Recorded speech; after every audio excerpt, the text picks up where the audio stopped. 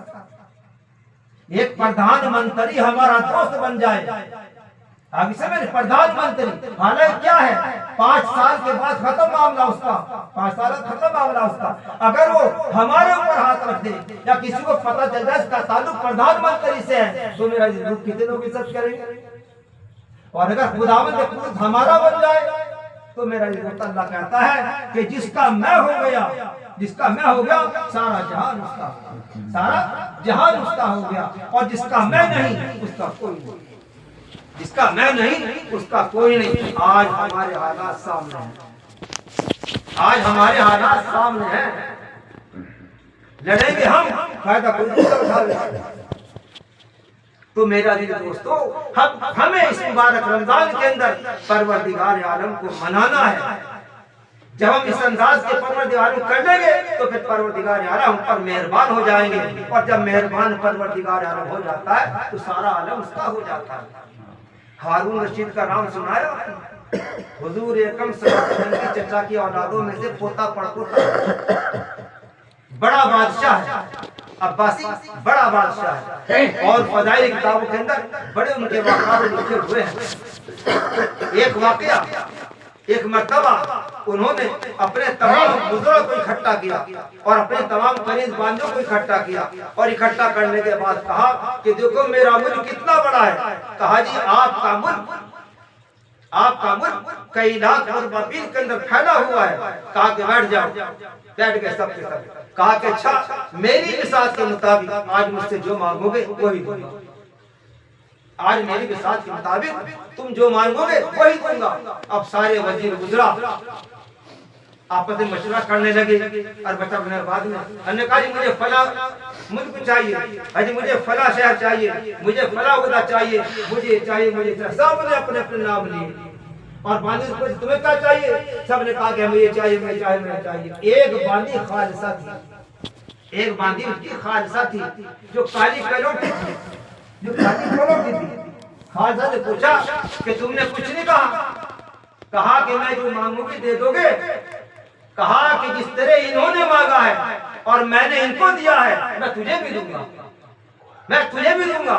کہا کہ اچھا اقرار کرو سب کے سامنے کہ جو یہ مانگے گی میں دوں گا۔ انہوں نے اقرار کیا کہ ہاں ٹھیک ہے جو مانگے میں دوں گا۔ اس نے آ کر کھڑے ہو کر بادشاہ کے سر پہ ہاتھ رکھ دیا، بادشاہ کے سر پہ ہاتھ رکھ دیا۔ کہا کہ میں نے تو یہ کہا تھا چیزوں میں سے جو چیز مانگے وہ دوں گا، میں کوئی چیز چھوڑا ہی ہوں۔ اب جناب وہاں ہم جیسے کچھ آدمی تھے نہیں، سارے کے سارے وزیر وزراء عالم آدمی تھے، مفتیان کرام تھے، بڑے بڑے عہدے ہوتے فائز تھے۔ انہیں پوچھا بھائی یہ کیا کہہ رہی ہے؟ کہا کہ جی صحیح کہہ رہی ہے، آپ کے اب آپ بھی اللہ کی چیزوں میں سے ایک چیز ہے، اللہ کی چیزوں میں سے ایک چیز ہے۔ تو انہوں نے بادشاہ جلال نے پوچھا کہ تم نے ایسا کام کیوں کیا؟